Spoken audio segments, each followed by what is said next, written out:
In this episode of the Take a Step podcast, we are joined by Samer Massad, who's the lead pastor at my home church, Woodstock City Church.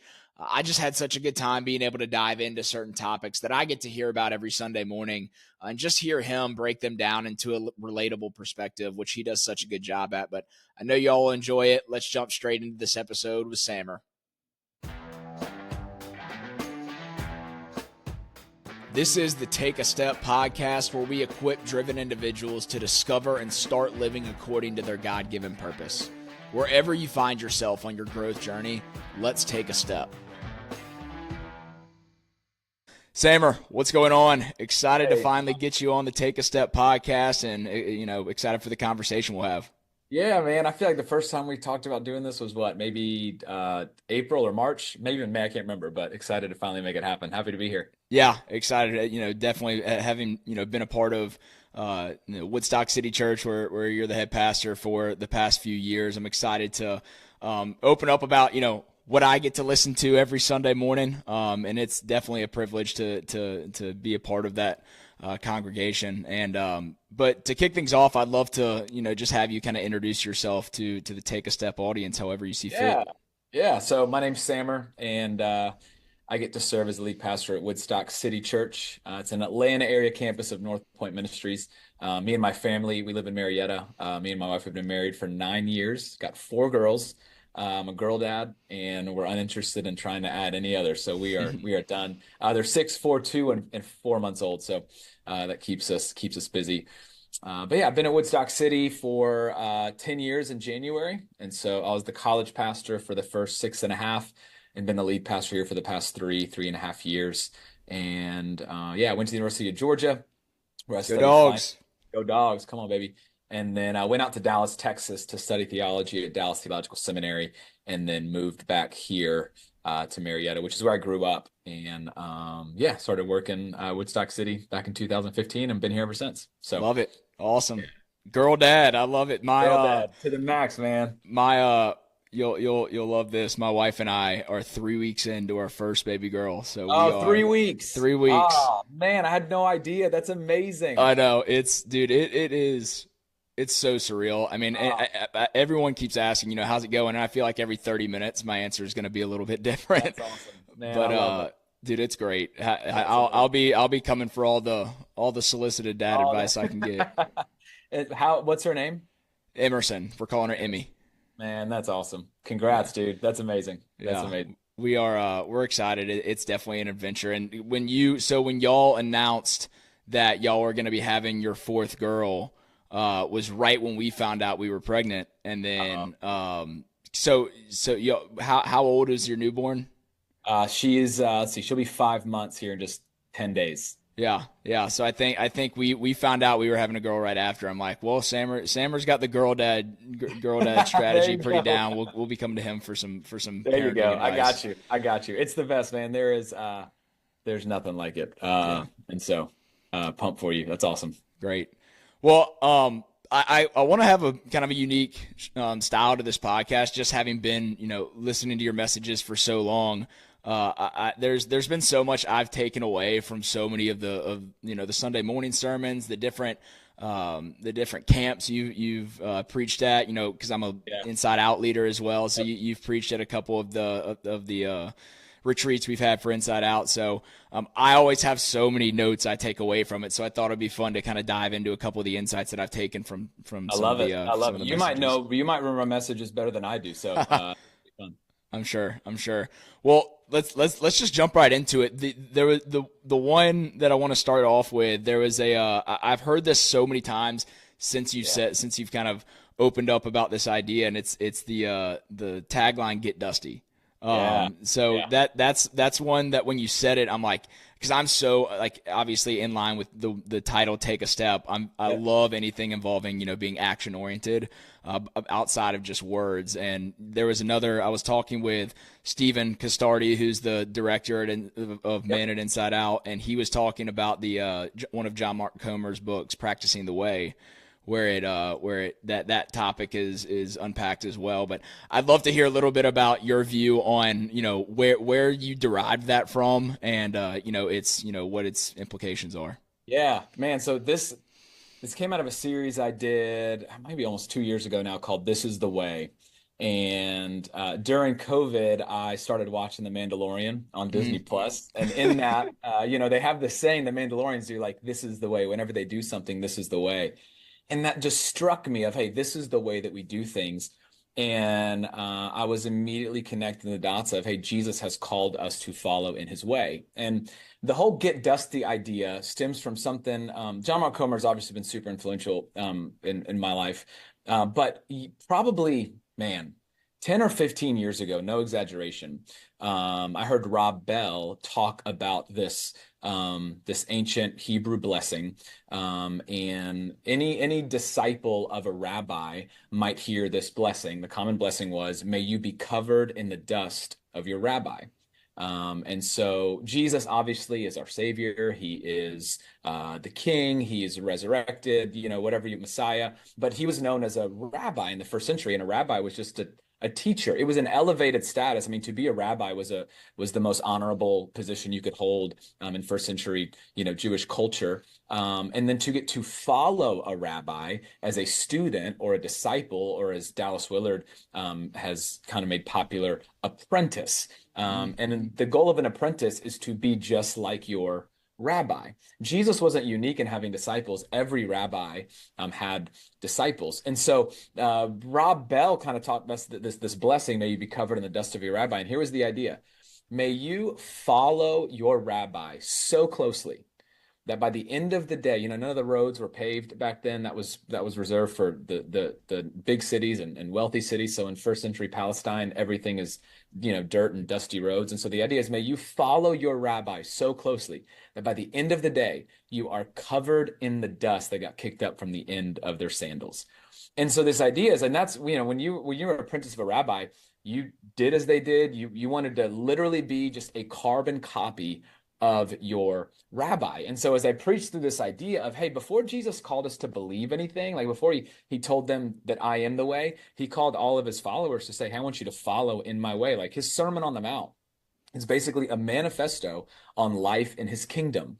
And this series was kind of birthed out of this idea that it's easy to believe in something because it doesn't really cost you much to believe in Jesus. Yep. But follow Jesus is different, right? You can be convinced but not committed all the time, Yep. right? And so convinced that flossing is good for you. But Hmm. you're like, when I go get my teeth cleaned, this is how I'm going to bleed out. Do you know what I Yeah. mean? Like we Yep. just, and so that is that you can be convinced of who Jesus is, but are you committed to following in his way? So the whole idea of get dusty, as I was writing the sermon, it was just kind of a creative take on another way to say, let's get serious about our faith and let's not just believe in Jesus, but let's get dusty. Let's follow and surrender in his way. So that's kind of some of the genesis of that. Yeah, there's a lot. There's a couple things I want to talk about with that. Yeah. One, you mentioned Dallas Willard. Just as a little side note, I came across one of his quotes the other day, and I actually posted about it the other day. And it's one of my favorite quotes. But it's the most important thing in this life is who you're becoming. Yes, Because so good. I feel like a lot of people are so focused on trying to get to a certain point rather than becoming the person that can do the thing to get to that point. There's the saying "be, do, have," which Yeah, that relates to a lot. So I love that. that's really good. Did has Dallas Willard been a big impact in your life as well? Massive. Yeah. In fact, like he's like even John Mark Comer would say um a lot of um his thoughts on spiritual formation is the Mm, result of his relationship with John Ortberg and all that he learned from Dallas Willard, who actually mentored John Ortberg as well. John Ortberg mentored John Mark Comer. And so mm, Dallas Willard, and at least for me, he's kind of like the godfather of spiritual formation for me. yeah. Like the idea, spiritual formation being everybody's spiritually formed, by the way, something I learned from John Ortberg. And I'm pretty sure he got this from Dallas Willard. Spiritual formation is not a Christian idea. Spiritual formation, every human being at some level is spiritually formed into who we become. And so we're all being formed, and that determines ultimately who we become. Christian spiritual formation is when we decide to be formed by Jesus. So Dallas Willard, in a lot of ways, Renovation of the Heart, I mean, that's probably his most famous book. Divine Conspiracy, that's a dense one. It'll take you a while to get through, but it's really Mm, good. Spirit of the Disciplines is fantastic. And so he was kind of my first entryway and now more recently John Mark Comer, but kind of my first entryway into this world of spiritual formation, and more so not what I do, but being formed into the image of Jesus. Like, who am I becoming? Yeah. And you bring up, I like the differentiation between spiritual formation and Christian formation. And on another note from that, there's I feel like the same kind of differentiation can be made between like religion and Christianity. I think like for example, I like when a lot of people hear about or know a lot of people that know that, I have, I take my faith with a certain level of seriousness, something that a lot of people will ask for, like, oh, are you religious? And I think that's something that's common in our world today, where people just associate religion and religious views and with Christianity. When in my opinion, now I'd love to hear your take on this, but in my opinion, like, I think Christianity is a form of that. But Jesus, when he stepped onto the scene, he came onto the scene to combat the religiousness that existed, because that steered a lot of people away from, the Pharisees and the scribes that were, the do's and don'ts, and, this is the way and this is the only way because we say so. I feel like that was the religiousness. So how do you differentiate between, being a follower of Christ, a Jesus follower, a Christian, versus, being very religious?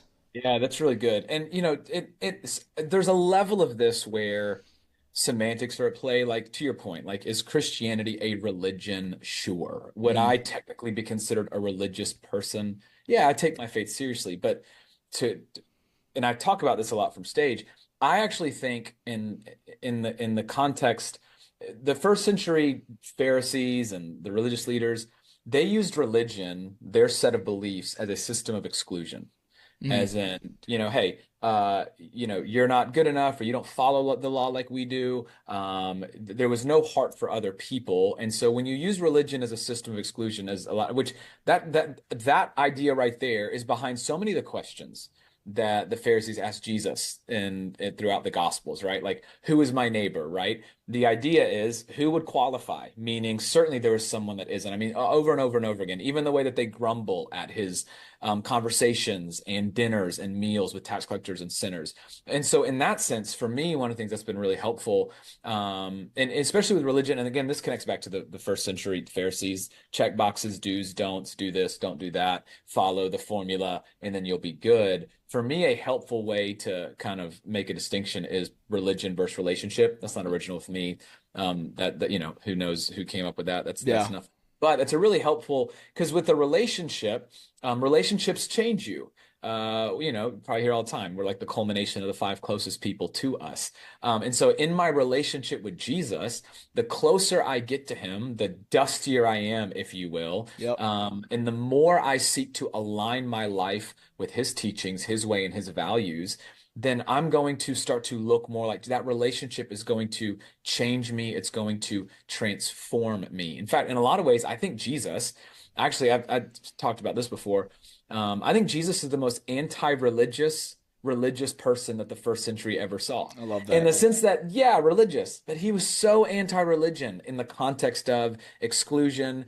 You got to be good enough, in the self-righteousness, that was breeding up in the hearts and the minds of the Pharisees. And so I think Jesus was very anti-religion for the sake of relationship that ultimately transforms us. So does that kind of answer that question a little bit? Yeah, definitely. And like you hit it perfect at the end, because I think so many people have a certain perception when they hear about religion and religiousness and those that are religious, because it's that standoffish nature that Jesus came to combat. It's exactly what he came to do away with. Like, he came to save the he came for the sick. And the people, the religious leaders of the world were anything, or saw themselves as anything but sick. So yeah, that definitely helps a lot. And one other thing you hit on back in my original question, or in the original topic of Get Dusty, was the another differentiation between believing and following. And this is something that has completely transformed and really elevated my walk with Christ. Is I'm a true believer that true belief inspires action. Mm. And there's a difference between believing something. I heard it this way. I played college baseball. I went to Truett McConnell University, a Christian Okay. school up in Cleveland, and one of my assistant coaches was a pastor, and he helped me grow in so many different ways. He made a differentiation similar between believing and following, but believing versus believing in something. Mm. And he said, like, all right, use nutrition as an example, like you were using, keeping your teeth clean. It's like, I can believe that a good nutrition, a healthy nutrition will change the course of my health and make me a healthier person. But if I say I believe that that's true, or that a healthy nutrition works versus I believe in a healthy nutrition, there's a differentiation there between, believing in that will change the way I eat, right? Yep. So the difference between, I think there's so many people that that say they believe in Jesus, believe in God, but there's a limit to the action that follows that belief. And I think that's where there's such a difference between just saying, yeah, I believe in God versus I'm a follower of Jesus, because Yeah. it insinuates that there is action behind those words, right? 100%. It's why, I mean, yeah, believe in, I talked about convinced versus committed. The It's why even in my preaching, I don't use the word, I certainly say the word Christian, and there's nothing wrong with that word, and even around our churches, we try really hard. Our mission statement is about to inspire to inspire people to follow Jesus. Jesus, because again, you can believe in Jesus. And man, it's cultural Christianity. There Yep. are people, and I'm not taking shots, I'm not pointing fingers. We're all have been in and out of this and are certainly prone to fall into it. But it is so easy just to treat earth like a waiting room for heaven. Yep. I believe in the gospel. Now I'm good. And when a Christian then, believes in Jesus, okay, cool. Your eternal salvation is probably fine. Okay. But here in this moment, we've been called to build up the kingdom. Like Matthew chapter 5 is when Jesus talked about his way and what is required of his followers. It's not until, just before he's to be crucified that he looks at his disciples and says, I am the way, the truth, and the life. I think Jesus wanted his salvation and what he offered us. Yes, there's no way to earn that. You don't have to be good enough to get that. That's great. But he wanted his disciples to follow, to Yeah. emulate. You can't be the light of the world and the salt of the earth just believing in Jesus. And Mm. so what does it look like? Another way, and I think Comer talks about it this way, ordering your life around the way and the teaching of Jesus, as practical as you can get, ordering your life around the way of Jesus. That's how like people change the world. And you have people, and honestly, it happens here. You have people, cultural Christianity. I believe in Jesus, but their bank account doesn't say so. Hmm. I believe in Jesus, but the way that they treat their neighbor doesn't say so. I believe in Jesus, but the way they comment on, your social media of choice, wouldn't say so. I believe in Jesus, but I haven't forgiven. I've held a grudge against so and so for how many number of years. I believe in Jesus, but I sow division and hate. I mean, Yeah. it's so prevalent. And so I think that, especially in our Bible Belt, just go to church, do the Yes. church thing. There's been such a passion of mine, and I love that it's encouraged you so much because it's been a massive, kind of change in my thinking as I think about faith as well. Of hey, don't just stop at belief. That's fine. That'll get you to heaven, but Jesus wants more for you. And I think that full life that he talks about in John 10:10, I've come to give you life and to give it to the full. That Greek word life zoe, it's not just eternal life, it is life now. And to step into that fullness is the result of following in his way, not just believing in his name. Yeah, So, and I think that goes back to the other tagline that the North Point community of churches has, which is like, following Jesus won't only make your life better; it'll make you better at life. And, yes. and, And I I love go that. ahead, go ahead. I No, know I was you gonna had something say, to say. I just people will try to pick that shocker.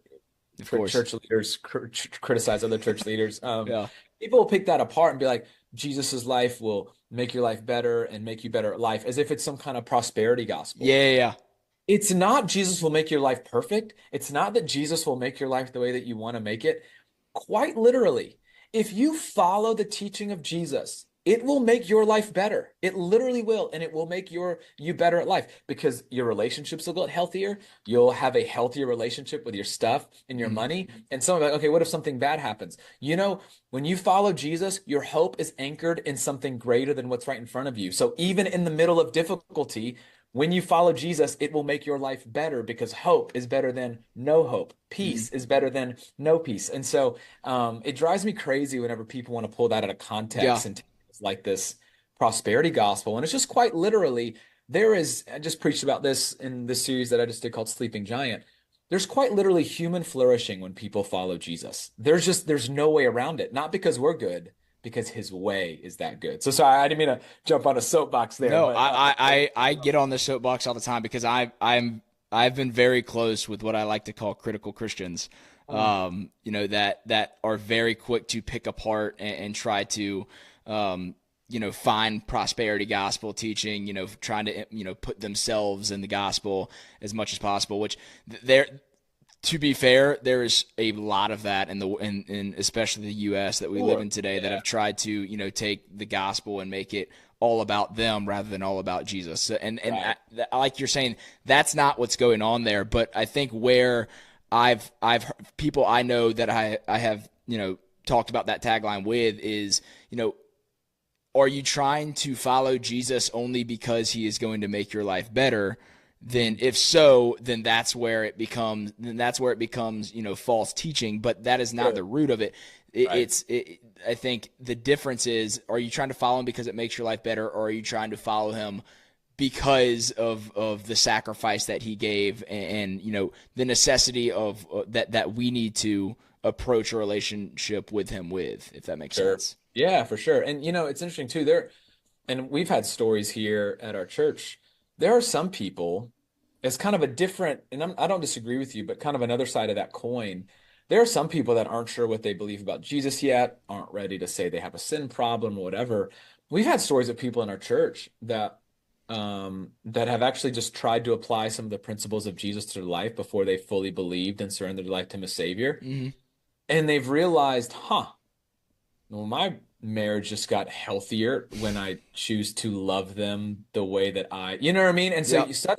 you've had some people it's kind of this idea that you can follow even before you believe, which sounds heretical. It's not. You can apply, and I believe it's as a result of God's common grace. Like Yeah. you don't have to be a Christian to do good. I believe God's common grace has allowed good to be done through humans, even that aren't followers of Jesus. And so there's a piece of this where you can apply some of the teachings of Jesus and be like, oh my goodness, that did make my life better. But to your point, the end result isn't, oh, so that I'll have a better life. It's Jesus must be who he says he is. And Yeah. maybe he really is that good. He is Mhm. worth me surrendering my life to. You know what I mean? So Yeah, good definitely. distinction. Love it. Well, let's jump to another point. I know kind of went on a tangent there, which I love. Yeah. But another one which you gave a whole sermon series about, and it's very weighty in talking about the topic. So Yeah. I'll kind of set the stage and then we can unpack it from there. But it was the series where you talked about how divine enablement meets Mhm. personal responsibility to get transformation. And Yes. the passage we were talking about was 2 Peter 1 verses 3 through 6. And if you don't mind, I'll read that real quick. Yeah. It's his divine power has granted to us all things that pertain to life and godliness through the knowledge of him who called us to his own glory and excellence, by which he has granted to us his precious and very great promises, so that through them you may become partakers of the divine nature, having escaped from the corruption that is in the world because of sinful desire. For this very reason, make every effort to supplement your faith with virtue, and virtue with knowledge, and knowledge with self-control, and self-control with steadfastness, and steadfastness with godliness. So I'll let you unpack that, but Yeah. from a big picture, my first takeaway from all of that, it was essentially how yes, God provides, but we also have a level of responsibility to then do our part. 100%. I mean, and we can get into some of the detail of it, and but at a baseline level, I mean, you've nailed it. I think too many Christians, every single human experience like this gap. Like there's the aspirational you, and the Mm. actual you. The aspirational you is awesome. The aspirational you doesn't have to be told twice. The aspirational you always gets it right, never speaks ill to their wife or to their husband or to their friend, always does it the first, whatever. But then there's, unfortunately for all of us, the actual you, and there's a gap there, right? And so, how do we become and how do we become a better person? And for the Jesus followers, the self-help industry worth billions of dollars, but specifically for the Jesus follower, how can I be transformed to the image of Jesus? Well, it's not just, okay, I'll just wait around, and as I, get older, like my grandma is just mature, so I guess I'll just wait till I get older if that's what it is. Yeah, there is a divine enablement. I mean, that and this passage does a beautiful job about talking about and personal responsibility. I had a seminary professor, Dr. Holstein. He talked about it in terms of thing one and thing two from Dr. Seuss. That your transformation, like thing one and thing two, they go everywhere together. Where thing one goes, thing two goes, where thing two goes, thing one goes. Like you can't separate the two. Well, that's transformation. Thing one is divine enablement. Thing two is personal responsibility. And so I pulled up the passage just at a really high level. We can kind of walk Mm-hmm. through this, that his divine power has given us everything we need. Jesus's divine power has given us everything that we need to pursue a godly life. Kind of like a Polaroid, right? A Polaroid camera has everything that it needs in order to produce the picture. I love that image because in a very similar way, what Peter's saying is, hey, Jesus has given you everything that you need in order to take personal responsibility. And then, it gets really wordy, but he basically unpacks what that means, through our knowledge of him who called us by his own glory and goodness. That word knowledge means experiential knowledge, and so it assumes a relationship. So basically, if I could just kind of sum it up, and it talks about escaping the corruption of this world, that our relationship to Jesus has broken the power of sin so that we can choose a life that we can say no to sin. We can choose a life that is aligned with his way. And so he's broken the power of sin and death so that we can say no to the flesh. That's what the New Testament called. The flesh is just our propensity to sin, our propensity to face inward towards self, and away from God and away from others. Did I just make the Yeah, fireworks you sound? just made a little firework chat That's there. That was crazy. pretty I don't know sweet. how I did that. Maybe some AI plugged in there somewhere. That's incredible. Maybe. Okay. That's awesome. So that's kind of at a high level. So then from there, he gets into, so because Jesus did his part, thing one, the second part of that passage is make every effort. For this reason, since Jesus did his part, he defeated the power of sin, make every effort to add to your faith. And he gives these list of virtues, right? And we could really get into the nitty-gritty if you haven't read this passage. But things like goodness, things like knowledge, which is like wisdom, Mhm. self-control, controlling yourself, discipline and self-restraint, perseverance, in other words, patience in adversity, talks about godliness, mutual affection and love. And so basically, the interesting thing is, though, it's make every effort. In other words, leave no stone unturned, do everything within your power. Not just your power, there's been divine, like Jesus has defeated the power of sin and death, to add these things, to make these things come alive in your life, to pursue them, to set up guardrails, to make sure that you don't, get out of the bounds of them. And talk about Dallas Willard. Here's a great quote from Dallas Willard. He said, "Grace is not opposed to effort. It is opposed to earning. Earning is an attitude. Effort is an action. Grace, does not just have to do with the forgiveness of sins." So in other words, just Mm. because Peter says make every effort, that's not opposed to grace. That's our response to grace. Yeah. Grace is not opposed to effort. Grace is opposed to earning. Earning is an attitude. Okay, I have not earned my salvation. Out of that response to the grace that I've been given, I am to make every effort Yeah. to pursue the things that make me look more like Jesus, to put on the virtues of Jesus. So it gets really heady, but it's a pretty I think it's a pretty challenging teaching, and I think it just kind of wakes up, maybe even connected to where we were before, the cultural Christian that just, well, I'm just gonna show up, do the church thing every now and then, and I'm just gonna kind of call it a day. CEO Christians. Exactly. Yeah, there Yeah. you go. Right. So, yeah, there's the equation there: personal Yeah. responsibility and divine enablement, and both are required for our transformation. As you're kind of unpacking that, I'm remembering this whole 3-4 part series that you went through. Yeah. It's all coming back to me. There was an illustration, I think, in the very first sermon to kick off the whole series about the girl that came to you about the sailboat and the Oh, yeah. speedboat. Do you remember that? Yes, yes, yes, If yes. you remember it well, can you tell I that story do. just real quick? Yeah. So when I was the college pastor, I wasn't teaching through this passage, but I was teaching through James, which is in some ways similar, like faith without works is dead. So in other words, like, hey, there's a part that you've got to put your faith into action, right? So I'm teaching this whole illustration. I'm like, hey, faith without works is dead, and you have faith. James says, show me your faith, without deeds, and I'll show you my faith by my deeds, kind of thing. So I had this student come up to me after, it was a guy, Okay. and he was like, "Hey, I've got a problem with your message." I was like, "All right, come on, lay it on me." How was it? Seventh, Yeah. eighth grader? No, it was a college student, even Okay, worse. college student. Okay, I was gonna Uh, say. so, and I remember what I was like in college, so I had all the grades. I said, "Yeah, well, tell me what's up." And he just said, "Hey," he was like, "You talked about how we're supposed to do these things, and I used the illustration of a rowboat, and you got Mhm. two paddles, faith and action, and you need both to go forward. If you just spin faith without action, you go in a circle. If you try to just do action without it being informed by your faith in Jesus, you're also going to, like, when you have both, then you can follow in God's will for your life and follow Jesus." So he said, "Hey," he said, "I feel like my faith is more like a speedboat. The Holy Spirit's the motor, and I've just got to turn it on and trust it."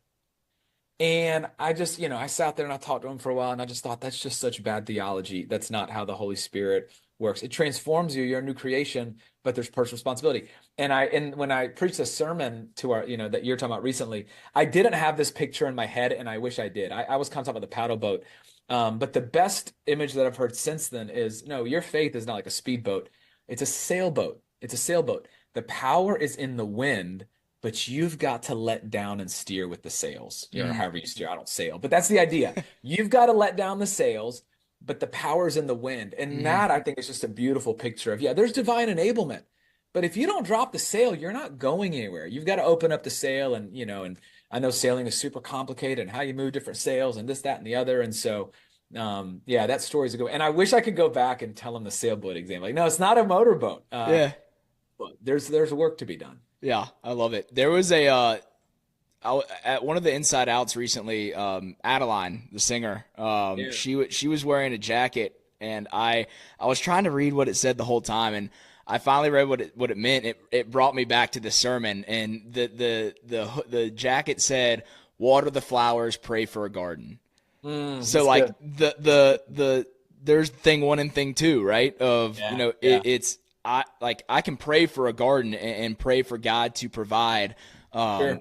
but it's still my responsibility to go out there and actually put water on the flowers, right? Yes. Yeah. Yes. 100%, man. And it's like, I mean, you name the virtue. Like, yeah, I can pray for God to grow my patience and to grow my capacity for patience. But if in a moment when I can show patience, it's like, I know, like, this is an like, it's a weird thing, but I have an opportunity then to actually do it. Like, it's not going to happen unless I do it. I can Hmm. ignore conviction.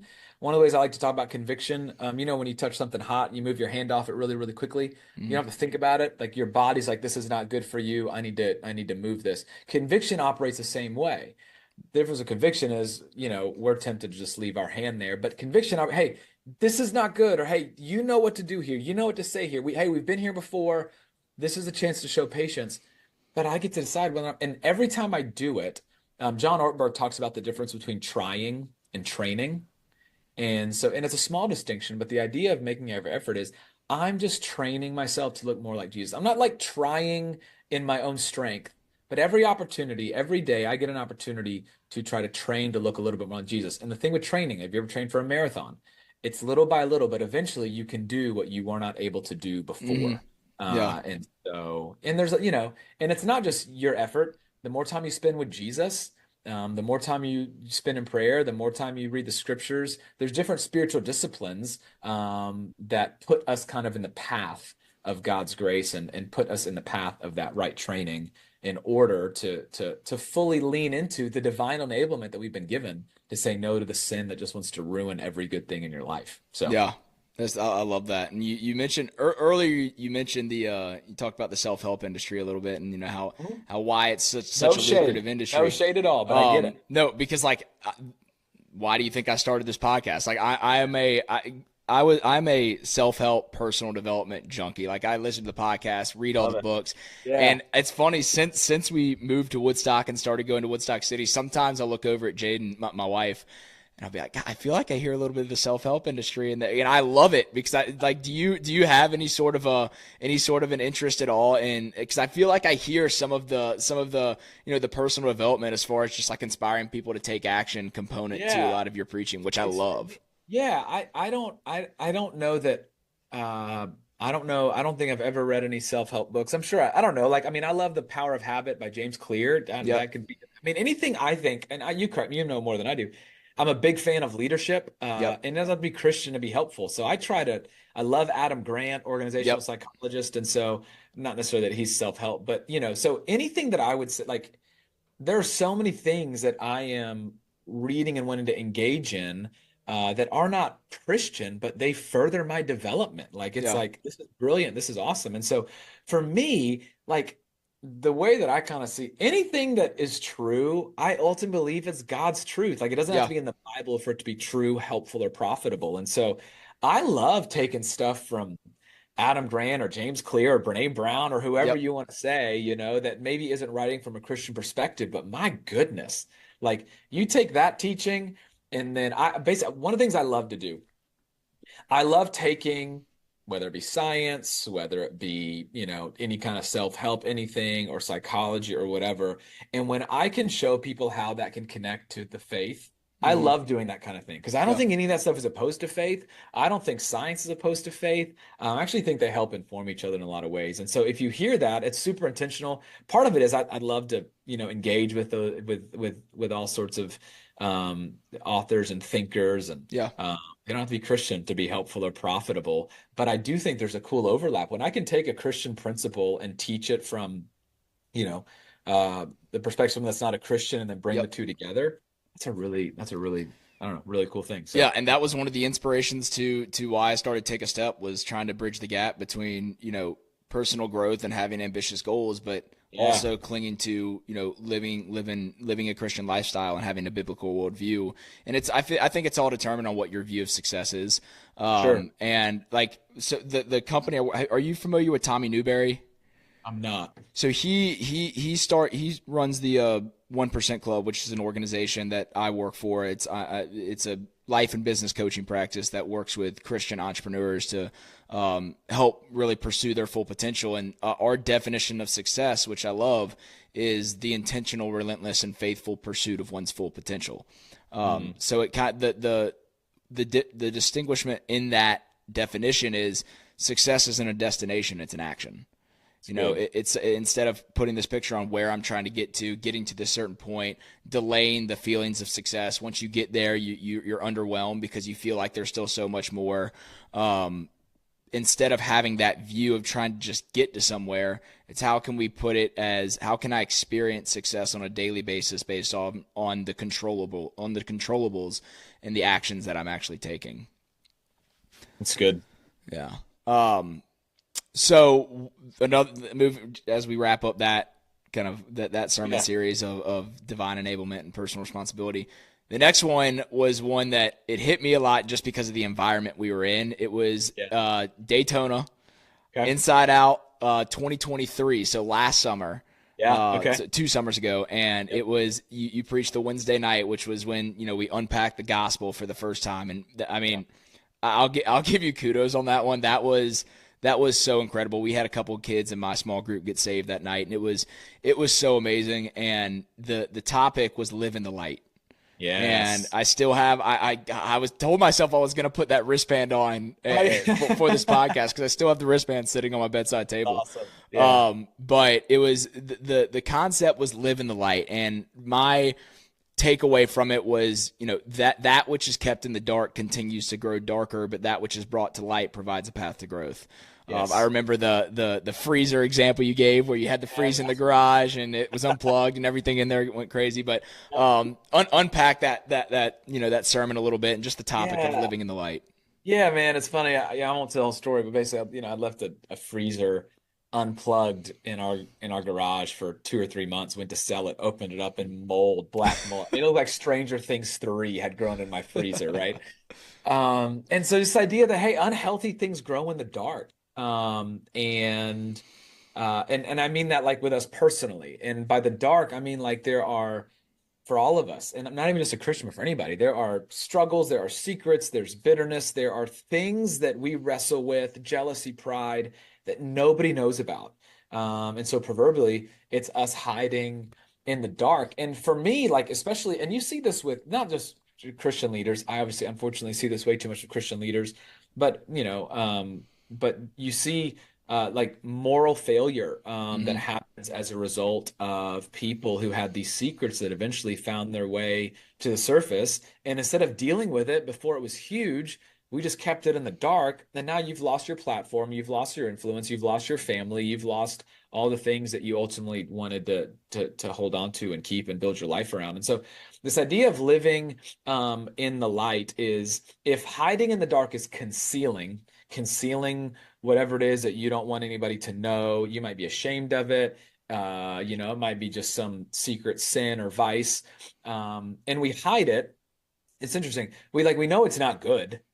Otherwise, we want to be hiding it. But yet the other piece of hiding it is we just don't want anybody to know because maybe we like it. We are ashamed. Being fully known is a very vulnerable thing. And so if hiding in the dark is concealing, then living in the light, kind of as I defined it, is confessing. Confessing. And that's like a very religious word. I grew up Catholic. I never went to like confessional. So I don't mean like come in and knocking on my door as a pastor and say, Yeah. "Hey, I've got something to confess to you." I'm not your guy. That's not how this works. You need to confess to a safe person. I'll talk about that in a minute if you want. But so confession is bringing to the light what grows stronger in the dark. It's funny. I was looking here at my notes. Brene Brown, she made this brilliant insight in a book called The Gifts of Imperfection. She says she observes that the original definition of courage meant to speak one's mind by telling all of one's heart. So the original definition of courage was to speak one's mind by telling all of one's heart. The original definition of courage was being vulnerable about all that was going on in here, Hmm. which I just found to pretty amazing. To give somebody access to the unfiltered you, the non-curated you, the real you, like letting somebody get scary close. You know those hotel mirrors that have two sides and you flip one and it's like 10 Yeah. times Yeah. magnified? Letting somebody get that close and know what's really going on. And so from a Christian perspective, this is massive. We've alluded to this a couple times, but sin, the reason why God hates sin so much, at least in my view, is because it'll kill every good thing in your life. Like, God isn't some cosmic being, our Heavenly Father. He's not some cosmic being trying to rip us off. He's trying to set us free and to give us life. And He knows sin will kill every good thing in your life. It just will. So I'm not saying it won't feel good for a little while. I'm not saying it won't be fun for a little while, but eventually it'll kill the good things in your life. And so for us to harbor sin or to harbor a habit or to harbor some kind of vice, that's going to slowly start to grow stronger and stronger and stronger. And eventually it's going to wreak havoc on your life. So from a Christian perspective, living in the light is don't let any sin have a grip on your heart without anybody knowing about it. It's already struggle to want to follow in the way of Jesus. And so don't make it harder by hiding in the dark. And the beautiful thing about our faith is there's this amazing thing called grace, Mm. where literally God forgives us. In fact, Hebrews, it talks about this. It says, Hebrews chapter 4 says, everything is uncovered and laid bare before the eyes of him who we must give an account. In other words, God sees everything. Like you can't hide anything from God, right? One day, Emerson's going to grow up and she's going to try to hide something behind her back from you. She'll be 2.5 and she's really thinks she's got you. But you know what it is and where it is. Same thing with God. We can't hide anything from God. So therefore, since we have a great high priest, this is Jesus, who has ascended into heaven, let us hold firmly to the faith that we profess. For we do not have a high priest who is unable to empathize with our weakness, but we have one who has been tempted in every way, just as we are, and he did not sin. So let us then, I love this, approach God's throne of grace with confidence so that we may receive mercy and grace in our time of need. So I won't get into all that, but all it's basically saying is, hey, we can approach God's throne of grace. And a throne, right? Power, you're vulnerable, you're less than if you're approaching the throne, but we can approach God's throne of grace with whatever it is that we're struggling with, whatever it is we're hiding in the dark. And we know that God's response is always going to be mercy and grace. So as an kind of a response to that as Jesus followers, if God's going to show me grace, then we've got to show each other grace. And so that's why James, and I'll just kind of close with this. James, the very brother of Jesus, wrote this in 5:16, James 5:16. Therefore, confess your sins to each other and pray for each other so that you may be healed. So there's a piece of like healing you'll never have if you cannot bring to light what you've been hiding in the dark. So, and this is so personal for me. One of my best friends, he's also a pastor in Auburn, and we have this, we literally say, hey, it's time to live in the light. Like, we don't want anything to fester. We don't want anything to ruin our family, our marriages, our ministry, the future. And so he's one of the guys that knows everything about me, and I'm one of the guys that knows everything about him. And not everyone needs to know everything, but someone needs to know everything. And for me, he's one of those guys. And we'll literally say, we've got time every month where we talk, and it's cheesy as it sounds. It's, hey, it's time to live in the light. Or, hey, I've got to live in the light. And then one of us confesses something. But it's such a freeing way to live. I think it's the healthiest way to live. And it really is the way to avoid the things that are going to blow up your life, that will leave you thinking, how did I get here? Because you hid in the dark for far too long. And you bring up, like, I love that you talk about your buddy and y'all's dynamic there, because one of the things you ended off with, just as we were from that sermon, as we were kind of going and breaking off into small groups, you talked about how courage inspires courage, right? Yes. So living in the light, meaning like everybody can be struggling with the same problem, but nobody knows until one person decides to be bold. 100%. And honestly, the way Brene Brown says is even better than what I said. She says vulnerability begets vulnerability. So out of your vulnerability is going to be born more vulnerability. Out of your courage, it's going to inspire courage in somebody else. And you're right. Here's the deal, man. There's nothing new. Like, you know what I mean? Like, there's nothing new. Like, we're all struggling with so many similar things. And I mean, I'll never forget. I'll just get real honest here for a second. I'll never forget. This is the first time I ever saw pornography. I was in middle school. And I was trying to be a Christian. Bro, I thought I was the only one. I was so shit. I mean, I was so messed up about it. And I was on a ski trip with my youth group in the 8th grade, and 3 other guys confessed the same thing. And I mean, and then I did that as well. It was a weight off unlike anything I'd ever experienced before. And I was like, okay, I'm not the only one that struggles with this. So I don't need to feel shame. And now I've got some guys to help me fight this thing. And so like there's nothing new. Like, and so you're right. Vulnerability will beget vulnerability. Courage will inspire courage. And so go first. Go first. Yeah. And like you were talking about on the topic of courage, and you were talking about how Brene Brown talks about it earlier. I heard this definition. I honestly think I heard it at this year's Daytona retreat. Okay. I think it was whoever spoke on the last day, but he said courage isn't the absence of fear. It's choosing to move forward in spite of fear. So that was actually me, which is hilarious. Was that you again? Yeah, that was me. Golly, yeah. I'm sorry. No, don't be sorry. You've remembered so much of what I say. Yeah, I talked about courage is not if you wait till the fear is gone, you'll never do anything. Yeah. That's why with me and my girls, we don't ask them to be brave. Because being brave is actually when you don't feel fear. We always we want to instill in them, hey, I want you to be courageous. When my girls leave for school, we have this kind of saying. It's like these 3 things, and they repeat it. And it's be kind, be courageous, be yourself. And then I'm like, why do we do those things? Because that's like Jesus. And so, but we want them to be courageous, because that is, you take a step even if you're afraid. That's the literal definition of courage, is moving forward even when you have something to fear. It's like when Peter stepped out of the boat, he was courageous. Just take a step, baby. Terrified. Come on, take a step. Take a step. Exactly. I know a podcast. But yeah, so I didn't know what you were gonna say about that. But that's also been, if you wait till fear is gone, you'll never do anything. And you're probably fearful for good reason. You know what I mean? Like, there's probably a good reason why you're afraid of something.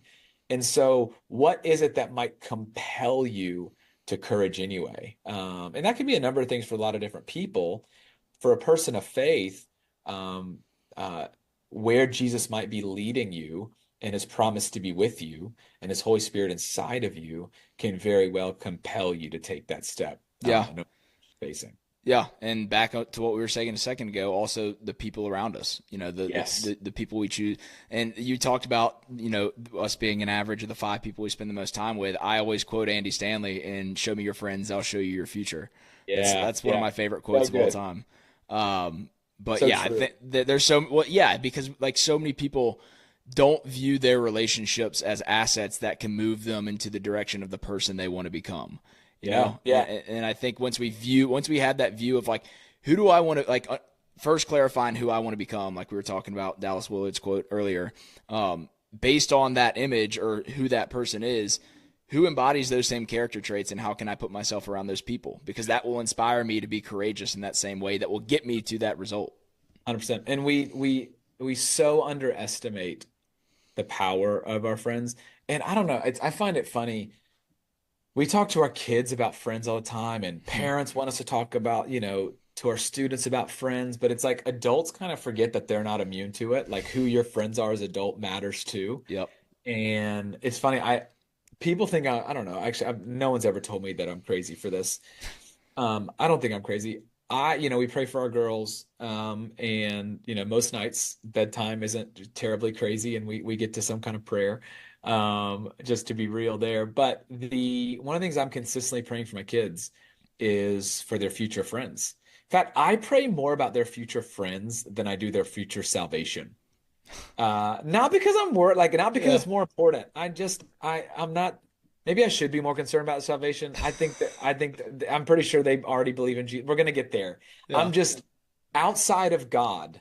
There comes a point where the most powerful force in your life are your friends, and I'm just like, if they can just have the right friends, Jesus following friends, like their faith is gonna be fine. They're gonna be okay. But Lord, please surround them with the right people. I mean, that's a huge part of my story. Like, I got out of high school and college relatively unscathed, not because, man, I was some like really good Jesus follower.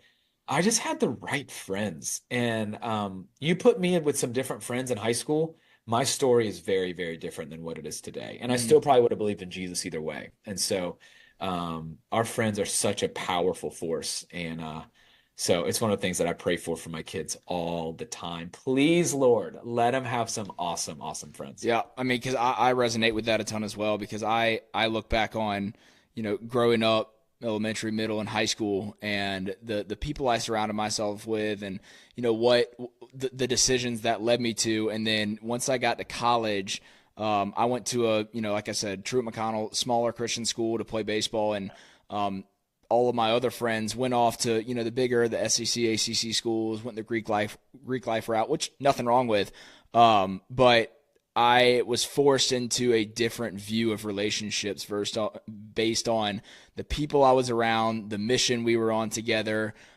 just the environment we were in, and my view of relationships changed to this asset-based view of, and not to make it materialistic, but just like seeing my friends as having this meaning outside of just getting together and figuring out ways we can go have fun together, but Sure. pouring into each other, making each other better, having that Yeah. iron sharpens iron perspective of what a relationship really is. And that since that moment out, I always say outside of Jesus, that kind of transitional phase of my life, that kind of period of becoming born again, and really becoming rooted in my salvation was solely on Jesus and the relationships, because the relationships kind of were the ignition.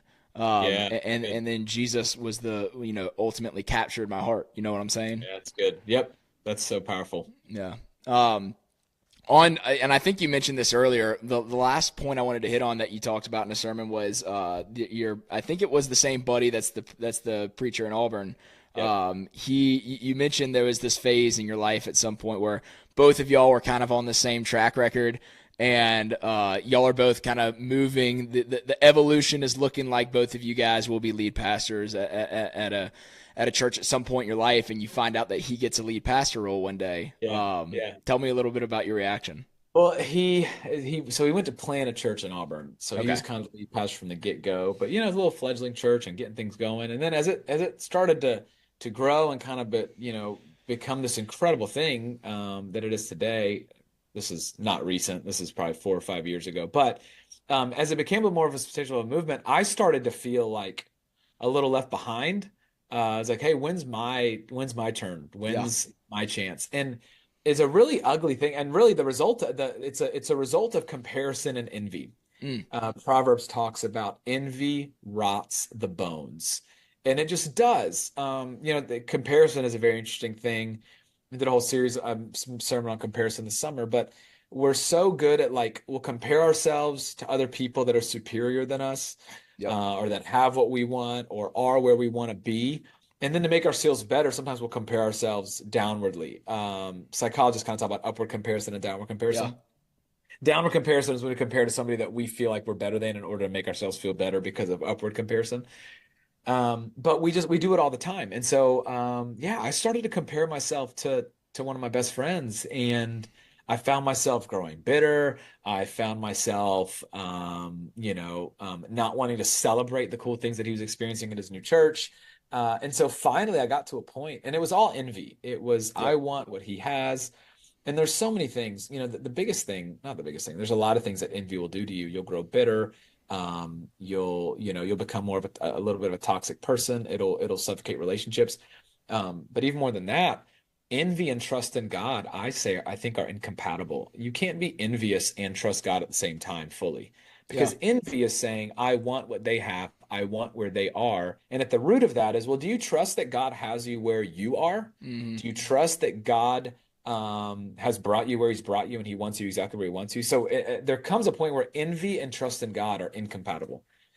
So I got to a point though where I had to confess. It's funny, this actually lines up with confession. This wasn't about confession, but I had to tell him.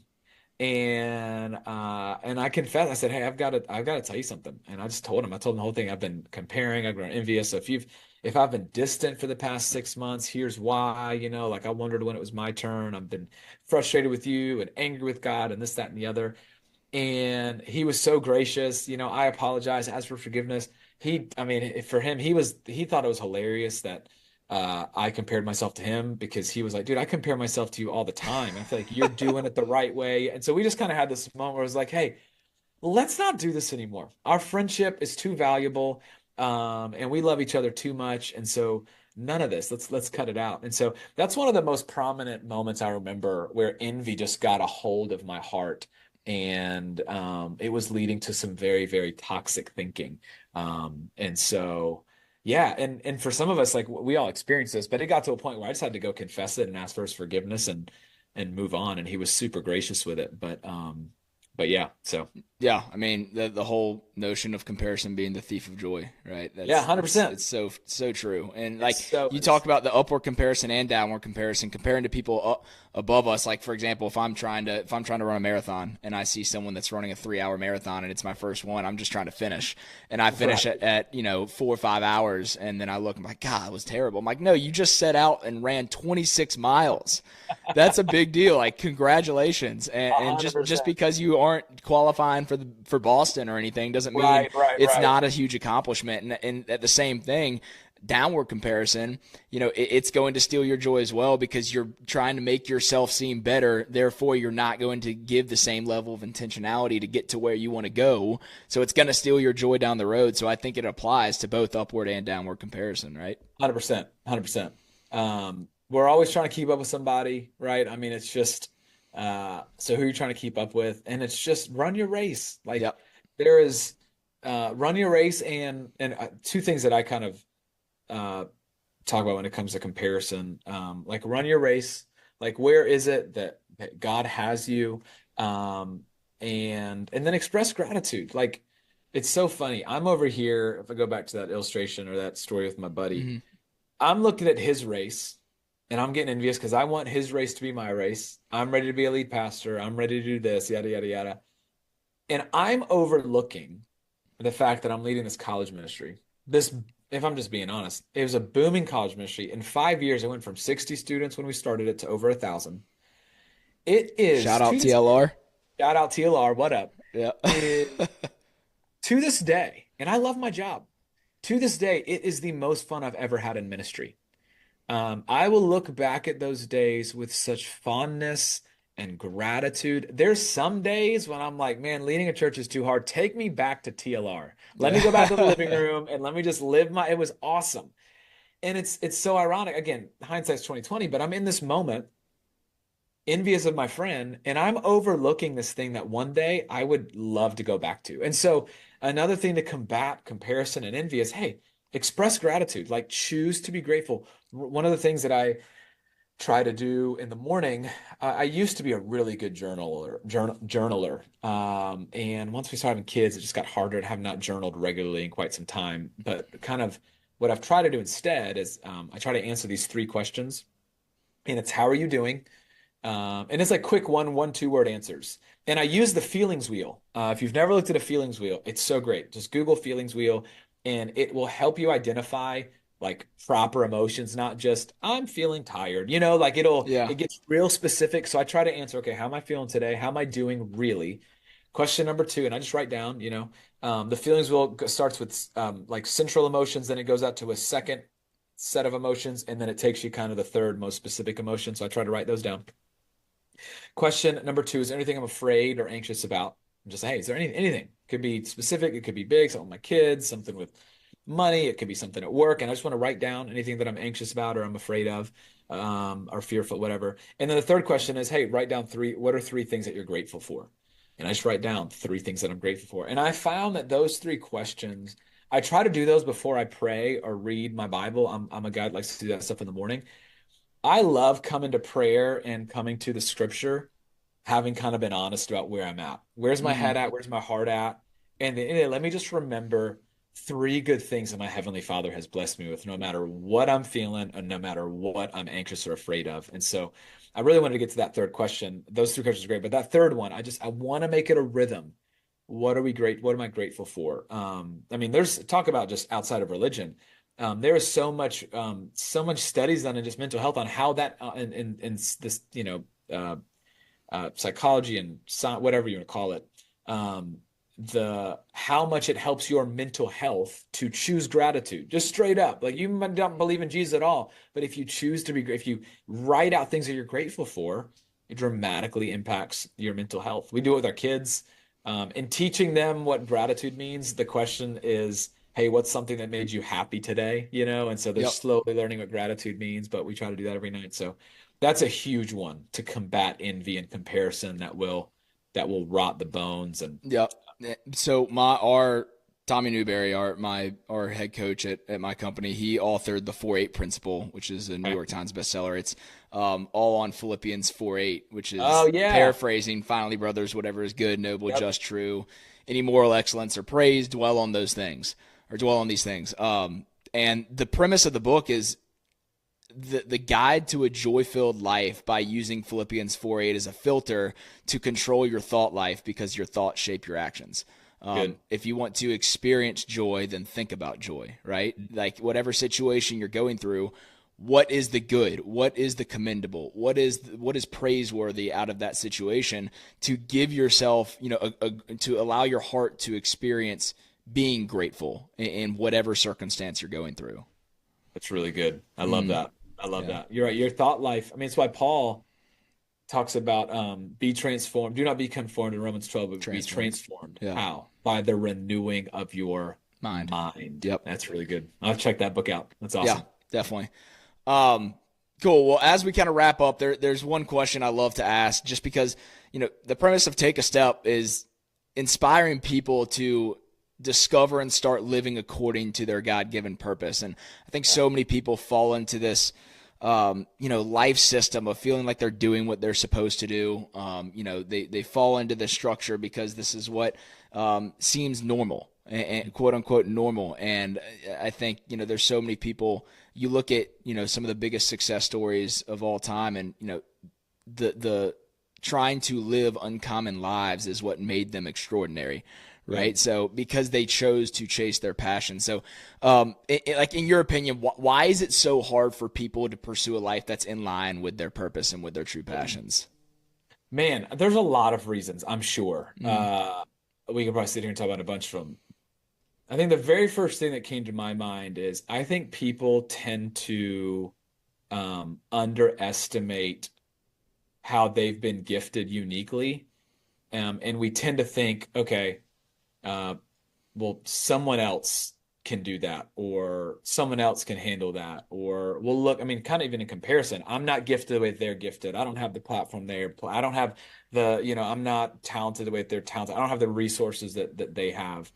Um, and I think one thing that if people were to wake up to realize, hey, you are uniquely gifted, that the way that God has gifted you, it's different than other people, but every single one of us, and I don't mean like, it doesn't even have to be like, it could be a passion for, I don't know, banking. It could be a passion for cooking. It could be a gift of teaching. It could be a natural talent towards,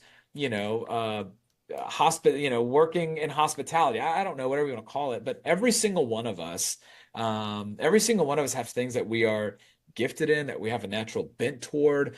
We have different gifts and abilities. And I just think we tend to underestimate the ways in which that can be used to propel us to do good in this world, because we think it's not as good or is not as beneficial to the world as what other people have to offer.